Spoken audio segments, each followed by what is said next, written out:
Hi, ಹೇಗಿದ್ದೀರಾ ಎಲ್ಲರೂ? Hope ಎಲ್ಲರೂ ಚೆನ್ನಾಗಿದ್ದೀರಾ ಅನ್ಕೋತೀನಿ. So welcome back to my channel RKG ವೀಕ್ಷ್. ಈ ವಿಡಿಯೋದಲ್ಲಿ ನಾನು ಸಿಹಿ ಕುಂಬಳಕಾಯಿಂದ ಪಲ್ಯ ಮಾಡೋದು ತೋರಿಸ್ತಾ ಇದ್ದೀನಿ. ಮತ್ತು ಅದರಲ್ಲಿ ಝೀರೋ ವೇಸ್ಟೇಜ್, ಅಂದರೆ ಯಾವುದನ್ನು ಕೂಡ ನಾನು ವೇಸ್ಟ್ ಮಾಡ್ತಾ ಇಲ್ಲ ಇಲ್ಲಿ. ಈಗ ನಾನು 2 ಥರದ ಪಲ್ಯ ಮಾಡ್ತಾಯಿದ್ದೀನಿ, ಒಂದು ಸ್ವೀಟು ಮತ್ತು ಖಾರದ್ದು. ಸೊ ಬನ್ನಿ ಹೇಗೆ ಮಾಡೋದು ಅಂತ ನೋಡೋಣ. ಒಂದು ಸಿಹಿ ಕುಂಬಳಕಾಯಿನ ತೊಗೊಂಡು ಚೆನ್ನಾಗಿ ವಾಶ್ ಮಾಡಿ ಸಿಪ್ಪೆ ಸಮೇತ ಕಟ್ ಮಾಡಿ ಇಟ್ಕೊಂಡಿದ್ದೀನಿ. ಸಿಪ್ಪೆ ತೆಗೆದಿಲ್ಲ ನಾನಿಲ್ಲಿ, ಈ ಥರ ಚಿಕ್ಕ ಚಿಕ್ಕದಾಗಿ ಕಟ್ ಮಾಡಿ ಇಟ್ಕೊಂಡಿದ್ದೀನಿ. ಕೆಲವರು ಸಿಪ್ಪೆ ತೆಗಿತಾರೆ, ಸಿಪ್ಪೆ ತೆಗಿಯೋ ಅವಶ್ಯಕತೆ ಇಲ್ಲ. ಸೊ ನೆಕ್ಸ್ಟ್ ನಾನಿಲ್ಲಿ ಹಸಿಮೆಣಸಿನ್ಕಾಯಿ, ಕರಿಬೇವಿನ ಸೊಪ್ಪು, ಬೆಳ್ಳುಳ್ಳಿ ಮತ್ತು ಈರುಳ್ಳಿ ಕಟ್ ಮಾಡಿ ಇಟ್ಕೊಂಡಿದ್ದೀನಿ. ಅದ್ರ ಜೊತೆ ಕಟ್ ಮಾಡಿರೋವಂಥ ಸಿಹಿ ಕುಂಬಳಕಾಯಿ.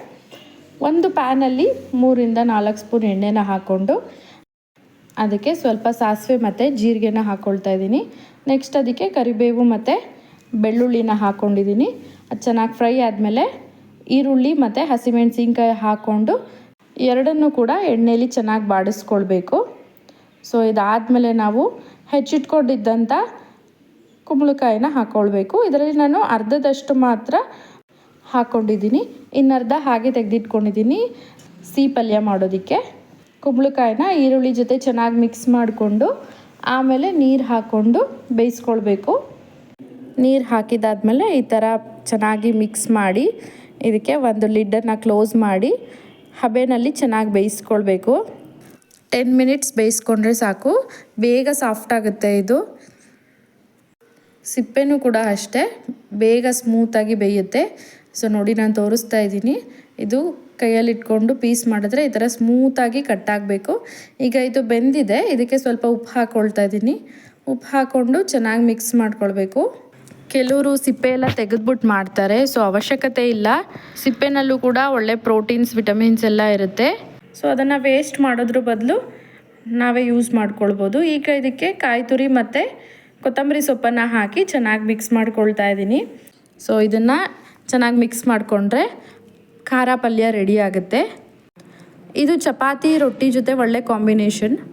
ಸೊ ನೆಕ್ಸ್ಟು ಸಿಹಿ ಪಲ್ಯ ಮಾಡೋಕ್ಕೆ ಒಂದು ಪಾತ್ರೆಯಲ್ಲಿ ನೀರಿಟ್ಕೊಂಡು ಚೆನ್ನಾಗಿ ಕುದಿಸ್ಕೊಳ್ತಾ ಇದ್ದೀನಿ. ಅದಕ್ಕೆ ಏನು ಅರ್ಧ ತೆಗೆದಿಟ್ಕೊಂಡಿದ್ವಿ ಸಿಹಿ ಕುಂಬಳಕಾಯಿ, ಅದನ್ನು ಇದಕ್ಕೆ ಹಾಕ್ಕೊಂಡು ಚೆನ್ನಾಗಿ ಮಿಕ್ಸ್ ಮಾಡ್ಕೊಳ್ತಾ ಇದ್ದೀನಿ. ಇದಕ್ಕೆ ಒಂದು ಪ್ಲೇಟನ್ನು ಮುಚ್ಚಿ ಒಂದು 10 ಮಿನಿಟ್ಸ್ ಬೇಯಿಸ್ಕೊಂಡ್ರೆ ಸಾಕು. ತುಂಬ ಬೇಗ ಬೆಂದ್ಬಿಡುತ್ತೆ, ಇದು ಬೇಗ ಆಗುತ್ತೆ.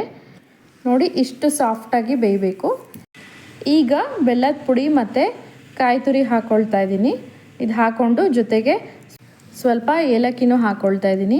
ಏಲಕ್ಕಿ ಹಾಕ್ಕೊಳ್ಳೋದ್ರಿಂದ ಟೇಸ್ಟ್ ಇನ್ನಷ್ಟು ಚೆನ್ನಾಗಿರುತ್ತೆ, ಹಾಗಂತ ಜಾಸ್ತಿನೂ ಹಾಕ್ಕೊಳ್ಳೋದು ಬೇಡ.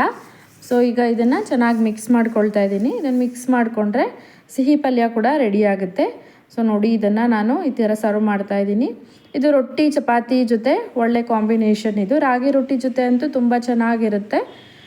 ಸೊ ನೆಕ್ಸ್ಟು ಪಲ್ಯ ಮಾಡಿ ಬೀಜ ಎಲ್ಲ ಆಚೆ ಹಾಕ್ತಾರೆ, ಸೊ ಹಾಗೆ ಮಾಡಬೇಡಿ, ಇದು ತುಂಬ ಪ್ರೋಟೀನ್ ರಿಚ್ ಇದು.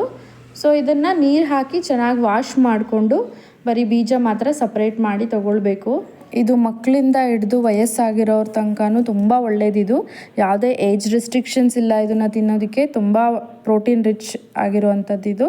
ಈ ರೀತಿ ಮಾಡ್ಕೊಂಡು ತಿನ್ನಿ. ಸೊ ಒಂದು ಬಾಣಲಿಲಿ ನಾವು ತೆಗೆದಿಟ್ಕೊಂಡಿದ್ದಂಥ ಪಂಪ್ಕಿನ್ ಸೀಡ್ಸ್ನ ಹಾಕಿ ನೀರಂಶ ಎಲ್ಲ ಹೋಗೋ ಥರ ಚೆನ್ನಾಗಿ ಫ್ರೈ ಮಾಡ್ಕೊಬೇಕು. ಈಗ ಅದಕ್ಕೆ 2 ಸ್ಪೂನಷ್ಟು ತುಪ್ಪ ಹಾಕಿ ಚೆನ್ನಾಗಿ ಫ್ರೈ ಮಾಡ್ಕೊಳ್ಬೇಕು.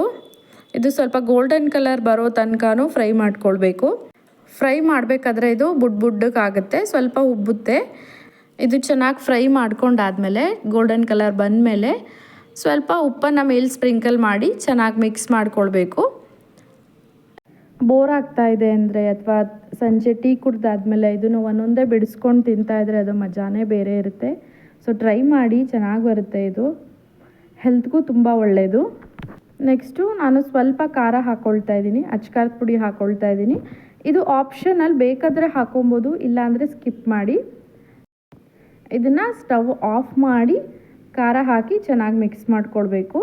ಮಿಕ್ಸ್ ಮಾಡಿದ್ದಾದಮೇಲೆ ಇದನ್ನು ಕೂಲ್ ಆಗೋದಕ್ಕೆ ಬಿಟ್ಟು ಫುಲ್ ಕಂಪ್ಲೀಟ್ ಕೂಲ್ ಆದಮೇಲೆ ತಿನ್ಬೋದು.